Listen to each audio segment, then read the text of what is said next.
di akhir zaman syariat yang diketahui hanya kalimat la ilaha illallah, karena yang diketahui hanya itu, maka ya bisa masuk surga. Kecuali kalau syariat-syariat agama Allah itu dia ketahui, kemudian dia menolak mengerjakannya, maka itu dosa besar, bahkan bisa merusak keimanannya, bisa membatalkan keimanannya, bisa mukhrijun minan millah, ya, mengeluarkannya dari agama Allah. Seperti itu. Maka ini supaya betul-betul dipahami, ini dalam keadaan yang diketahui di zaman itu hanya kalimat la ilaha illallah saja. Kalau zaman sekarang di mana sholat ya jelas kita masih tahu, ibadah haji ya jelas masih ada, terkait masih masa pandemi ini mungkin masih terbatas. Tapi kalau di saat seperti ini kemudian orang sengaja tidak sholat, orang sengaja tidak haji, padahal dia sudah berkewajiban, maka otomatis berbeda hisapannya dengan orang-orang yang dijelaskan di dalam hadis ini, ya, seperti itu.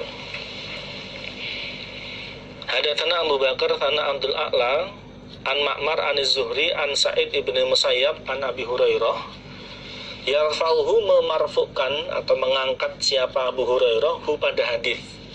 Maksudnya Abu Hurairah menyatakan bahwa kalimat-kalimat atau hadis yang dia sampaikan berikut ini adalah sabdanya Nabi Muhammad. Nah, karena ini adalah sabdanya Nabi Muhammad, qala, bersabda siapa Nabi, yataqarabu, berdekatan, maksudnya terasa dekat, terasa cepat, apa azamanu, zaman, waktu. Zaman atau waktu terasa singkat. Ya, setahun bagikan sebulan, sebulan bagikan seminggu, seminggu bagikan sehari, terasa cepat. Wayan kusu, dan berkurang apa al ilmu, ilmu agama, ilmu agama Islam. Terlepas kemudian semakin lama teknologi semakin berkembang, ilmu agama Islam semakin berkurang. Wa yulqa, dan dijatuhkan apa as-sukhu, sifat pelit, dijatuhkan ke dalam hatinya orang Islam. Wa tadharu, dan tampak merajalela apa afitanu, beberapa fitnah, beberapa kerusakan, kemaksiatan, permusuhan, ketidakrukunan di kalangan orang Islam. Wayak turu, dan banyak opo al harju, harju, dan banyak terjadi harju. Kalau berkata mereka sahabat, ya Rasulullah, wahai Rasulullah, wama, dan apakah al harju, harju, wahai Rasul, yang dimaksud harju itu apa? Kami kok belum bisa memahami maksudnya. Qala, bersabda siapa Nabi, yang dimaksud harju iku al-qatlu, pembunuhan. Banyak terjadi pembunuhan, ya, nyawa itu sudah tidak begitu berharga. Hanya karena masalah sepele, masalah kecil, orang berani, orang tega membunuh orang lain. Hanya gara-gara pengen menguasai hartanya saja, habis itu berani membunuh orang lain. Ini adalah tanda-tanda keadaan di akhir zaman. Seperti hadis yang awal tadi tentang munculnya 3 perkara itu adalah tanda terjadinya kiamat, tandanya akhir zaman. Hadatsana Ali bin Maimun Ar-Raqi, sana Abdul Wahid ibnu Salih, sana Ishaq ibnu Yusuf, anil A'mas an Yahya ibni Wathab an ibni Umar. Qala, berkata siapa Ibnu Umar, an Ibnu Umar radhiyallahu anhu atau anhuma. Qala, berkata siapa Ibnu Umar, qala, bersabda sapa Rasulullah sallallahu alaihi wasallam, al mukminu, adapun orang iman, alladzi, yang yukhalitu, mencampuri dia, maksudnya bergaul, an-nasa, pada manusia, pada umumnya manusia, baik yang muslim maupun yang non muslim, wa yasbiru, dan bersabar dia, maksudnya tidak terpengaruh, tetap dalam menetepi keimanan, tetap bisa menjauhi kemaksiatan. Ala adahum, atas gangguan mereka manusia, atas menyakitinya mereka manusia atau gangguan mereka manusia. Walaupun diganggu, walaupun dirintangi, walaupun digegeri, dia tetap sabar. Itu a'dhamu, lebih besar. A'dhamu, lebih besar apane ajron pahalanya. Ajron pahalanya minal mukmin, daripada orang iman. Alladzi yang la yukhalitu, tidak mencampuri dia, maksudnya tidak bergaul dia, an-nasa, pada manusia, pada umumnya manusia. Wala yasbiru, dan tidak bersabar dia mukmin. Wala yasbiru, dan tidak bersabar dia mukmin ala adahum, atas gangguan mereka manusia. Nabi bersabda, orang iman yang bergaul dengan manusia, dengan orang lain, dengan masyarakat, dan bisa bersabar menghadapi gangguannya manusia, dan bisa bersabar menghadapi gangguannya manusia, pengaruhnya manusia, dia tetap dalam keimanan, dia tetap tertib ibadahnya, dia tetap jauh dari kemaksiatan, itu lebih besar pahalanya daripada orang iman yang tidak bergaul dengan manusia, tidak mau bergaul dengan manusia, dan tidak sabar menghadapi gangguannya manusia. Ya. Nih, kenapa? Karena pahala yang Allah berikan kepada kita itu tergantung dari kepayahan atau penderitaan kita. Ya. As-sawabu biqadri ta'ab. Pahala itu tergantung dari kepayahan di dalam mengerjakan ibadah.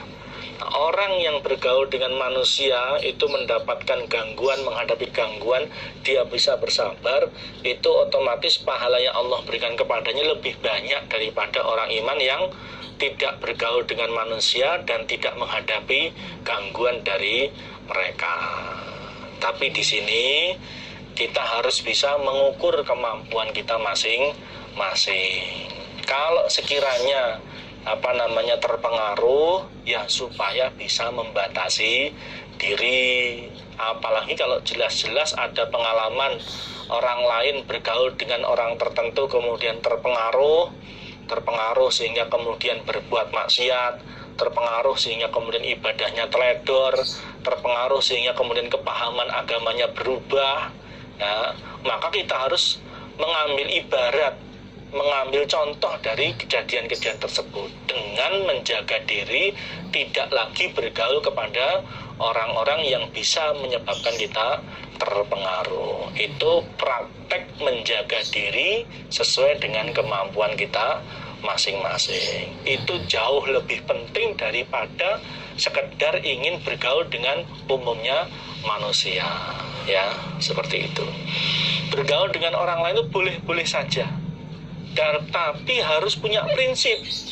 Prinsipnya harus bisa berpengaruh.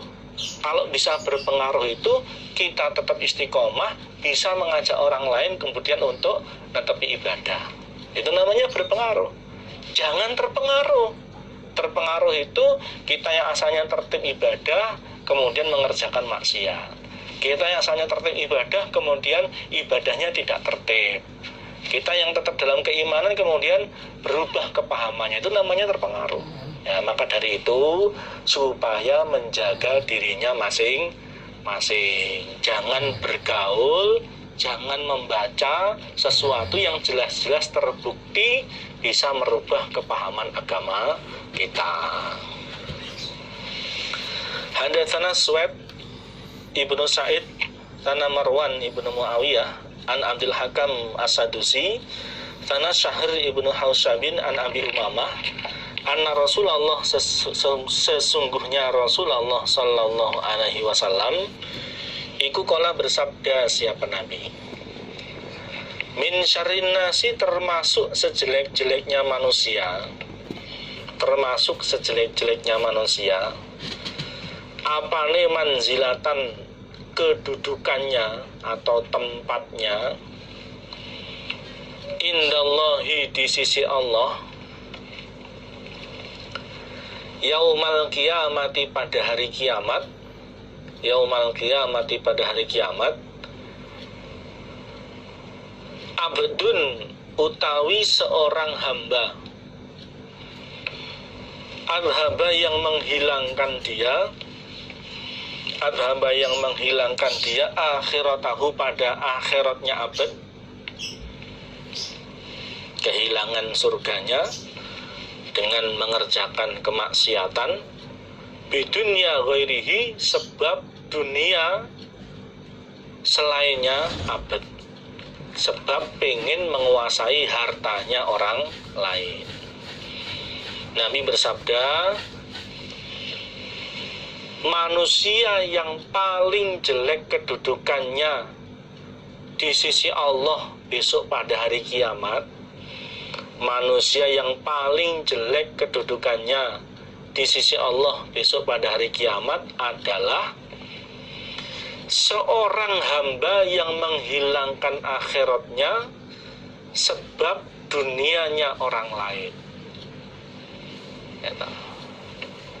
Orang yang mengerjakan kemaksiatan, pelanggaran, sehingga dia kehilangan surganya sebab ingin menguasai hartanya orang lain. Contoh nyatanya adalah orang yang merampok dan membunuh orang lain dengan tujuan untuk menguasai hartanya.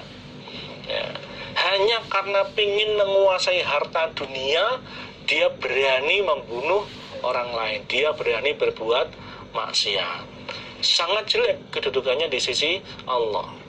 Hanya karena ingin menguasai sejumlah harta yang nilainya kecil, ya, kemudian dia berani berbuat maksiat yang resikonya kehilangan akhiratnya, kehilangan surganya. Tidak kurung antara sesuatu yang ingin dia dapatkan dengan resiko yang dia hadapi. Ya, resikonya kehilangan surga, yang dia dapatkan hanya dunia. Seperti itu.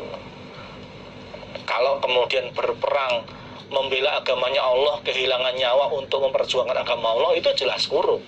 Nah, ini tidak. Hanya karena pengen menguasai hartanya orang lain, kemudian sampai dia membunuh orang lain sehingga kehilangan akhiratnya. Maka dari itu harus bisa menjaga diri, ya,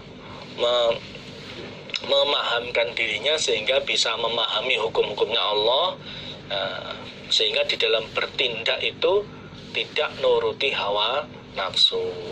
Jangan sampai kemudian mengerjakan kemaksiatan, ya, kehilangan surganya hanya gara-gara pengen menguasai hartanya orang lain. Prakteknya pun harta ini ya tidak bisa dia miliki karena ya dia dihukum. Contohnya di Indonesia ini ya kalau ketangkep ya hartanya tidak dia kuasai, tidak dia miliki, dia malah kemudian dipenjara atau bahkan mungkin dihukum mati.